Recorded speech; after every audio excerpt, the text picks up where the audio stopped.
சந்தோஷமே எங்கும் சந்தோஷமே. Rubilux Rockfort Paints. போன ட்ரிப்பு அவங்க ஜெயிலுக்கு வரும்போது அவங்க வந்து நிறைய வந்து குற்றங்கள் சொல்லியிருந்தாங்க.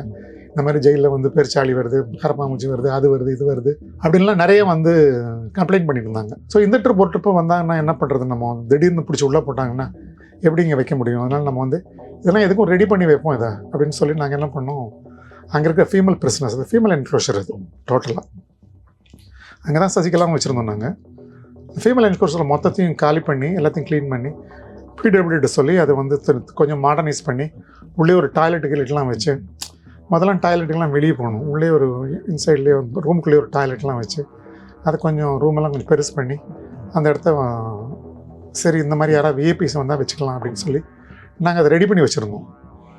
ஃப்ரெஷ்ஷாக இருந்தது, எல்லாம் வந்து கலர் வாஷ்லாம் பண்ணி ஜம்முன்னு இருக்காது. வந்தது யார் வந்தாருன்னு கேட்டால் இவர் வந்துட்டார் உள்ள. அப்போ கேட்டார், அது வந்து என்ன ஸ்டார் ஹோட்டல் மாதிரி வச்சுருக்கீங்க, ரூம்ஸ் எல்லாம் பயங்கரமாக இருக்குது, நான் அங்கெல்லாம் கொண்டு போவீங்க எப்பவுமே, இங்கே கொண்டு வந்திருக்கீங்க நீங்கள் அப்படின்னு சொன்னாங்க. இது வந்து உடனே நான் சும்மா இருக்க மாட்டேன், அந்த அம்மாவுக்கு ரெடி பண்ணது அது, அங்கே நீங்கள் வந்துட்டீங்க நீங்கள் அப்படின்னு. சரி நாங்கள் 2 பேரில் யாரோ ஒருத்தர் வருவோம், இன்னும் நான் வருவேன் இல்லைன்னு கேட்டிங்கன்னா அவங்க வருவாங்க, 2 பேர் தவிர யார் வருவாங்க, அதனால் இது வந்து அப்படியே வச்சுருங்க, இது வந்து ஏ பிளாக்காக வச்சுங்க, சிஎம் பிளாக்காக வச்சுங்க அப்படின்னாரு அப்பா கூட. அப்புறம் நேராக நீங்கள் வந்து ஹாஸ்பிட்டல் கூட்டிகிட்டு போங்க, நீங்கள் கூட்டிகிட்டு போயிட்டு தான் நீங்கள் வந்து ஜெயிலுக்கு கூட்டிகிட்டு போகணும், அவர் உடல்நிலை வந்து சரியில்லாமல் இருக்கார் அவர் அப்படின்னு சொல்கிறாங்க. ஏன்னா அவர் கண்டிஷன் வந்து நைட்டெல்லாம் அவர் வந்து இது மாத்திரை எதுவும் சாப்பிடல, நைட் அவர் 10-12 மணி வரைக்கும் பேசிக்கிட்டே இருந்தாராம், அப்படியே வந்து படுத்திருக்காரு, தூங்கிட்டார். ஒரு 1/2 ஹவரில் வந்து எல்லாம் கதவு தண்டமாக தட்டினோன்னா எல்லாம் பேனிக் ஆகிட்டாங்க, ரொம்ப வந்து டென்ஸ் ஆகிட்டார் அவர். அதில் வந்து இன்னும் கொஞ்சம் அவருடைய பிபிலாம் ஏறிடுச்சு அவர். ஸோ ரொம்ப வந்து உடல்நிலை சரியில்லாமல் தான் இருந்திருக்காரு. அவரே வந்து வீட்டில் ஒரு ஹார்லிக்ஸ் எல்லாம் கொடுத்து அவரை ஆசுவாசப்படுத்தி தான் அவரை அனுப்பிச்சி வைக்கிறாரு ஜட்ஜு.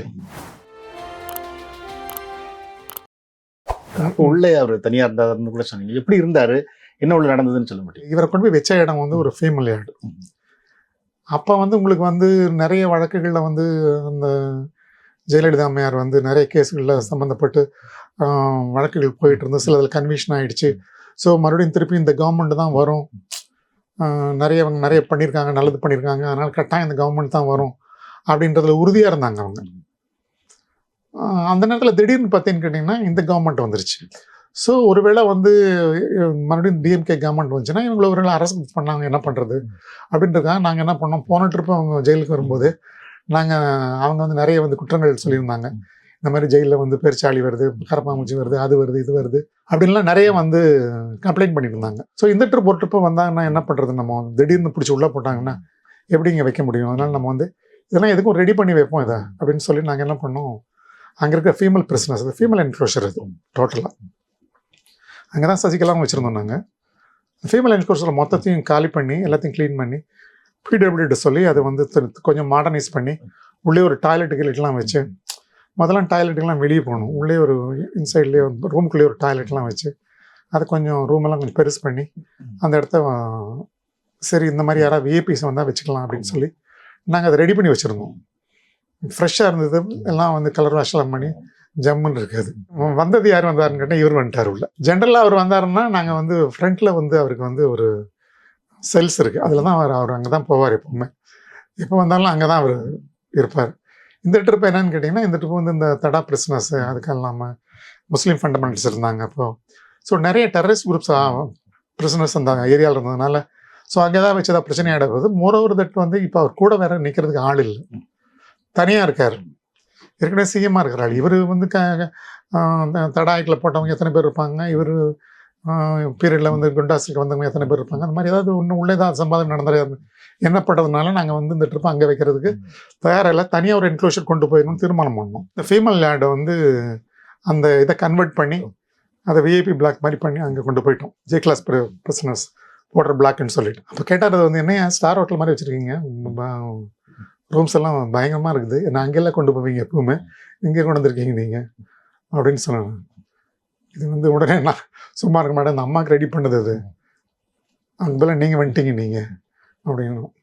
சரி நாங்கள் 2 பேரில் யாரோ ஒருத்தர் வருவோம், இன்னும் நான் வருவேன் இல்லைன்னு கேட்டிங்கன்னா அவங்க வருவாங்க, 2 பேர் தவிர யார் வருவாங்க, அதனால் இது வந்து அப்படியே வச்சுருங்க, இது வந்து ஏ பிளாக்காக வச்சுங்க, சிஎம் பிளாக்காக வச்சுங்க அப்படின்னாரு அப்பா கூட. அந்த இதில் கூட அப்புறம் வந்து என்னன்னு கேட்டிங்கன்னா அவருக்கு வந்து உங்களுக்கு வந்து எந்திரிக்க முடியாது, நடக்க முடியாது, வீல் சேரில் தான் மூவ் பண்ண முடியும், டாய்லெட் போகிறது ரொம்ப கஷ்டமாக இருக்கும். அப்படிலாம் வந்து உங்களுக்கு வந்து நிறைய வந்து அந்த ஒரு 4 நாள் ரொம்ப கஷ்டப்பட்டாங்க. 4 நாள் கூட யாரும் வந்து உங்களுக்கு வந்து அவங்களுடைய கேடட்ஸ் யாருமே இல்லை.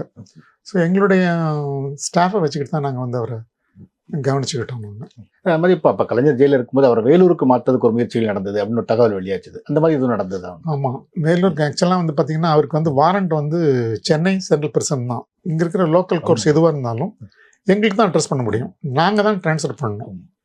ஸோ அவங்க என்ன பண்ணாங்க, எங்களுக்கு அட்ரஸ் பண்ணியிருந்தாங்க சூப்பரண்ட் சென்ட்ரல் பிரிசன் சென்னை, எனக்கு தான் வாரண்ட் அட்ரஸ் பண்ணியிருக்காங்க.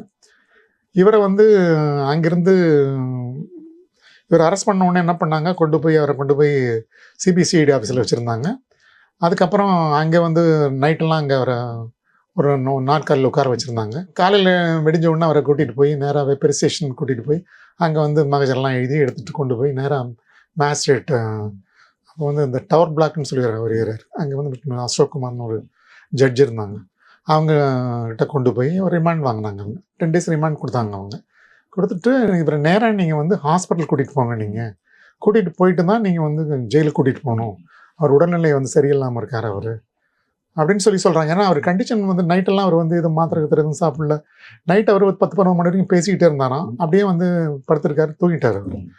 ஒரு 1/2 hour வந்து எல்லாம் கதவு தண்டமாண்டமாக தட்டினோன்னா எல்லாம் பேனிக் ஆகிட்டாங்க, ரொம்ப வந்து டென்ஸ் ஆகிட்டார் அவர்.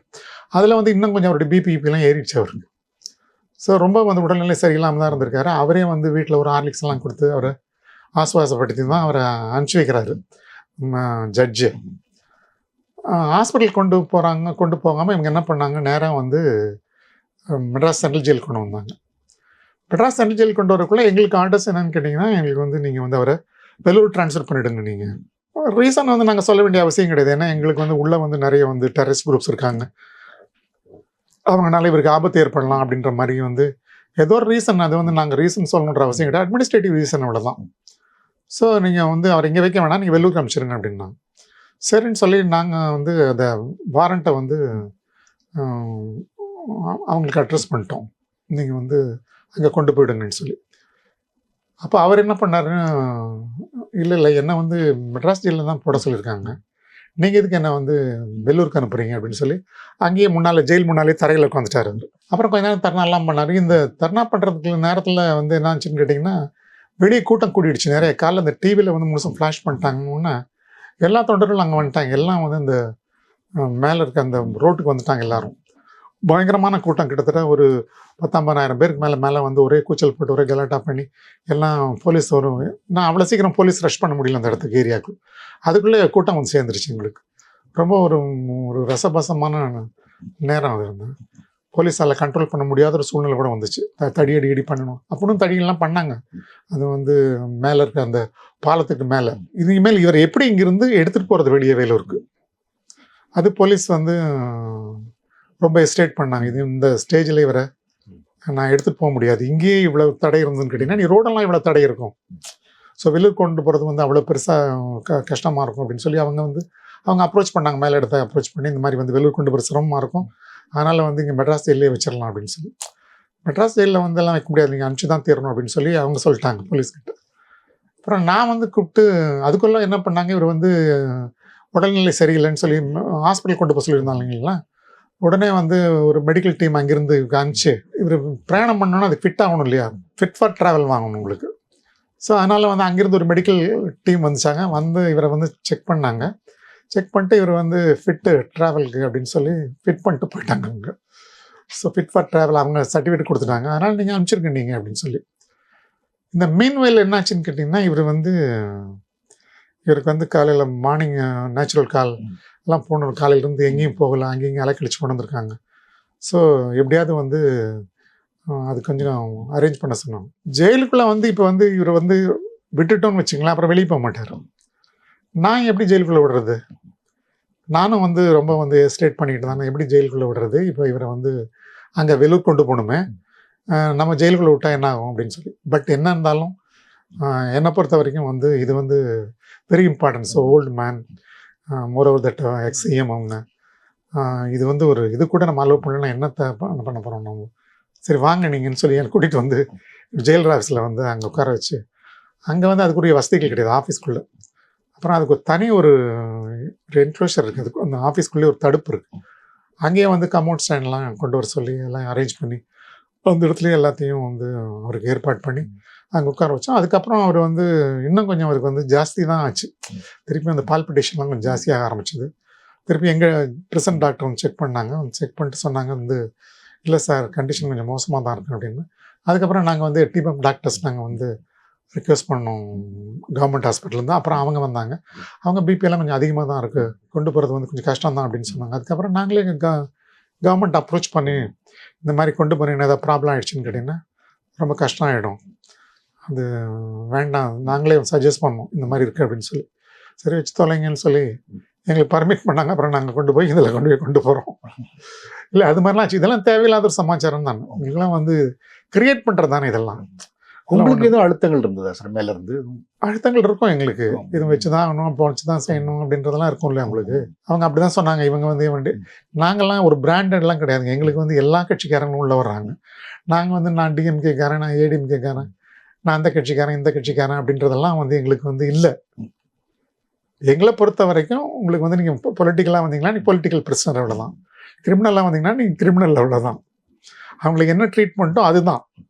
ஆனால் வெளியே இருந்து பார்க்குறவங்க வந்து இவங்க வந்து இந்த கட்சிக்கு வேண்டியவங்க, இந்த கட்சி என்ன நமக்கு செஞ்சிடறாங்க, ஒன்றும் செஞ்சிட போகிறது கிடையாது. அவங்க எங்களை பார்க்குற கூட விரும்ப மாட்டாங்க.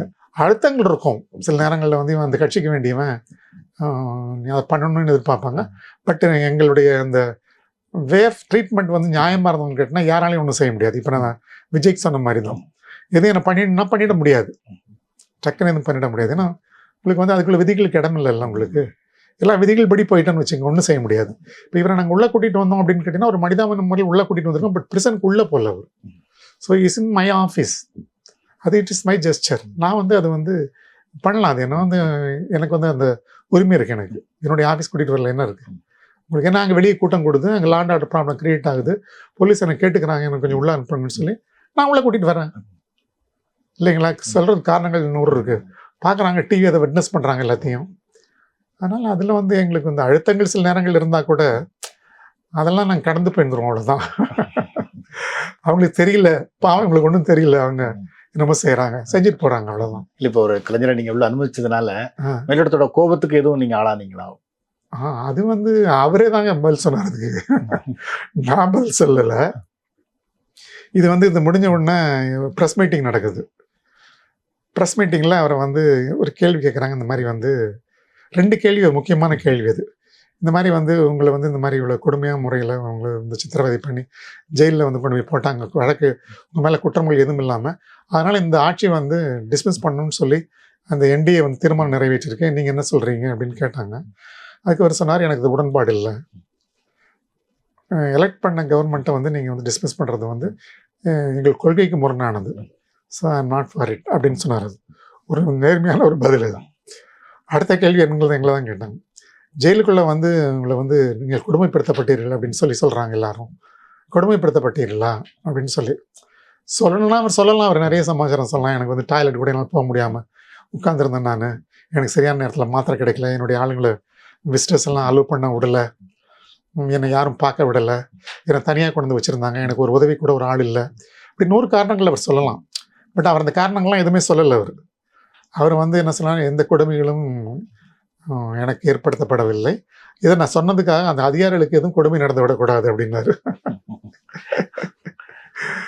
அந்த மாதிரி அவர் ஒரு மெக்னானிஸ் பண்ண பர்சன். அவர் எப்பவுமே வந்து உங்களுக்கு வந்து தன்னை நம்பி இருக்கிறவங்கள வந்து நட்டாத்தில் விட மாட்டார், ரொம்ப கேர்ஃபுல்லாக பேசுவார். அதே மாதிரி அவர் இன்சிடெண்ட்டில் வந்து அந்த நேரங்களில் வந்து ஒரு இன்டர்வியூ காமிக்கலன்னு சொல்லிட்டு ஒரு அவங்களுடைய கவுன்சில் ஒரு லாயர் வந்து ஹைகோர்ட்டில் வந்து ஒரு கேஸ் போடுற அவசர வழக்காக வந்து நான் போனேன், இந்த மாதிரி எனக்கு வந்து சட்டப்படியான என்னுடைய உரிமை மறுக்கப்பட்டது, ஏன்னா வந்து நான் அவருடைய கவுன்சில், எனக்கு இன்டர்வியூ காமிக்கல, அவரை பார்க்க விடலை, நான் எப்படி அவருக்காக நான் வந்து வழக்கு வாதாடுவேன் நான் அப்படின்னு சொல்லி அவர் வந்து ஒரு வழக்கை தொடுக்கிறார். காலையில் 11 மணிக்கு அது கொடுக்குறாரு அர்ஜென்ட் மோஷன். உடனே அதை எடுத்துகிட்டு இம்மீடியட்டாக எனக்கு நோட்டீஸ் கொடுத்துட்டாங்க.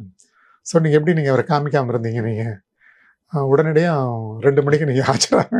ஸோ அவருடைய லாயர் காமிக்கலைன்னா உங்களுக்கு வந்து அவருடைய உரிமைகள் வந்து மறுக்கப்பட்டதான அர்த்தம் அது. நாங்கள் ஏன்னு கேட்டிங்கன்னா அது எங்களால் வந்து பண்ண முடியாத சூழ்நிலை என்னன்னு கேட்டிங்கன்னா நிறைய கூட்டம், ஒருத்தர் 2 பேர் கிடையாது. காலையில் வந்து பார்த்திங்கன்னா அடுத்த நாள் இழுத்துட்டு வந்து அடுத்த நாள் பார்த்திங்கன்னா ஏராளமான கூட்டம் வெளியே. ஒரு 1000-2000 பேர் அவர் பார்க்க நிற்கிறாங்க. எல்லாம் விஐபிஸ் தான் நிற்கிறாங்க, எல்லாம் நிறைய லாயர்ஸ். அப்போ யாரும் அதை காமிக்க முடியும்? உங்களுக்கு காமிக்க முடியாத ஒரு சூழ்நிலை இருந்துச்சு. அதனால் எங்கிட்ட ரீச்சே ஆகலை அவர். ஸோ அந்த பெட்டிஷனும் அந்த லாயரும் எங்கிட்ட ரீச் ஆகலை அது. ஏன்னா அது மட்டும் இல்லாமல் எப்படின்னு கேட்டிங்கன்னா அவர் யாரை நான் அவருக்கு இன்டர்வியூ காமிக்கணுமோ அதை முடிச்சு நான் கவர்மெண்ட்டு கேட்டு தான் பண்ணணும். அதுக்கும் எனக்கு வந்து சொந்தமாக வந்து எனக்கு வந்து உரிமை இல்லை. அப்போது நீங்கள் கேட்டு தான் பண்ணணும் எனக்கு அப்படின்னு சொல்லியிருந்தாங்க. அதனால வந்து நான் கேட்டு தான் பண்ண வேண்டிய ஒரு சூழ்நிலை இருக்கும். பட் லாயர்ஸ் இன்டர்வியூ நாங்கள் பர்மிட் பண்ணலாம், அது யாரும் கேட்கணுன்ற அவசியம் இல்லை. பட் அது வந்து அவர் என்னை ரீச் பண்ணல. அதனால் அவர் கேஸ் ஃபைல் பண்ணிட்டார். அவர்கிட்ட போய் சொன்ன அந்த மாதிரி இதுக்கு என்ன ஒரே வழி, அவர் வந்து என்னுடைய லாயர் இல்லை அப்படின்னு நீங்கள் எழுதி கொடுத்தீங்கன்னா முடிஞ்சு போச்சு, நான் அதை கூட காமிச்சிட்டு முடிஞ்சு போயிடுது கேஸுன்னு அவர் பதில் சொன்னார். அவன் வந்து என் கட்சிக்காரன், என்னை பார்க்குறக்குன்னு வந்திருக்கிறான் அங்கேருந்து என்னோட பேசணுன்றதுக்காக. ஸோ என்னுடைய லாயரே இல்லைன்னு நான் எப்படி அவரை சொல்ல முடியும்? அது சரியாக இருக்காது இல்லை அப்படின்னாரு. உங்கள் பொசிஷனும் கஷ்டமான பொசிஷன் தான், 2 மணிக்கு உங்களுக்கு எழுத்திடுவான் இவங்க கோர்ட்டில். சரி நான் ஒன்று செய்கிறேன், நான் என்னுடைய ஒரு லெட்டரில் என்னுடைய கவுன்சில் லிஸ்ட்டில் போடுறேன், அதில் அவர் பேரை விட்டுறேன் நான். ஸோ நாங்கள் கொண்டு போய் இதை கொண்டு போய் காமிச்சா அவர் கொடுத்த கவுன்சில் லிஸ்ட்டில் இவர் இல்லை. ஸோ அதனால் இவரை காமிக்கலைன்னா கேஸ் டிஸ்மிஸ் ஆகிடுச்சு. ஸோ உங்களுக்கு என்ன சொன்னீங்கன்னா அந்த ஒரு புத்திசாலித்தனம் உங்களுக்கு. நான் அடிபடக்கூடாது, அவர் அடிபடக்கூடாது. இப்போ என்னை வந்து அவர் காப்பாற்றுன்ற அவசியம் கிடையாது, நான் வந்து அரசாங்க அதிகாரி. பட் இருந்தாலும் வந்து இந்த கூட்டத்தில் இது வந்து என்னால் கவனிக்க முடியாது. என்னுடைய சிரமங்கள் என்னென்னு அவருக்கு தெரியும், கவர்மெண்டுடைய ப்ரெஷர் என்னன்னு தெரியும், எத்தனை லாயர்ஸ் வெளியே நிற்கிறாங்கன்னு தெரியும், எல்லாம் அவருக்கு தெரிகிறது அவருக்கு. ஸோ இந்த சூழ்நிலையில் இவனால் வந்து எதுவும் செய்ய முடியாது, இவ்வளோ தான் செய்ய முடியும். ஸோ இவன் வந்து ஆனால் கோர்ட் அதெல்லாம் வந்து கன்சல்ட் பண்ண மாட்டாங்க. கோர்ட்டை பொறுத்த வரைக்கும் அவங்க வந்து ஒரு இது பண்ணமா என்ன ஃபோக்கஸோ அதுதான், வேறு அந்த பக்கம் இந்த பக்கம்லாம் அவங்க பார்க்க மாட்டாங்க. அதனால் வந்து கோர்ட் வந்து நிச்சயமாக வந்து இதை வந்து எதாவது பெருசாக இது பண்ணுவாங்கன்னு அவர் நினச்சார் அவர். அதனால் இப்படி ஒரு பதில் சொன்னார். இது வந்து உங்களுக்கு வந்து 2 பேருக்கும் ஒன்றும் பிரச்சனைகள் எல்லாம் போயிடுச்சு, அது அவருக்கும் சங்கடமெல்லாம் போயிடுச்சு. ஏன்னா நிறைய லிஸ்ட் ஆஃப் லாயர்ஸ் இருக்காங்க, அவர் மட்டும் இல்லை இந்த பேனலில், அவர் மட்டும் முக்கியமான லாயர் கிடையாது, நிறைய அதை விட முக்கியமான லாயர்ஸ் நிறைய பேர் இருக்காங்க. ஸோ லிஸ்ட்டில் ஒரு பேர் இல்லை, ஸோ காமிக்கல, முடிஞ்சு போச்சு. அது மாதிரி அதை வந்து டேக்கிள் பண்ணாங்க.